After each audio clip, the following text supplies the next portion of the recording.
बिस्मिल्लाहिर्रहमानिर्रहीम। ये गरा रशीद है, तहसील परवा का इलाका। यहाँ पे इससे आगे बिल्कुल निज़ाम नहीं है जाने आने का। यहाँ पे एक वाहिद हल है कश्ती या हेलीकॉप्टर, क्योंकि आगे बिल्कुल आवाम फंसी हुई है, ना उनके पास राशन पहुँच रहा है, ना कोई इंतज़ामिया पहुँच पा रही है। मेरी गुजारिश है इंतज़ामिया से जो कोई ऐसा लाया अमल करें ताकि उन तक कोई राशन का या उनकी ज़िंदगी बचाने का सबब बने, कश्ती के ज़रिए या हेलीकॉप्टर के ज़रिए या जो हुकूमत पे एक सहूलियात है उनके ज़रिए, क्योंकि इमदादी टीमें जो भी हैं वो यहाँ के स्टॉप हो जाती हैं। इससे आगे जाने का बिल्कुल भी रास्ता नहीं है।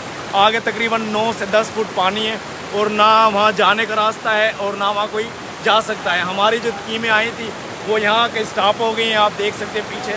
और यहाँ पे पानी की सूरत हाल भी देख लें।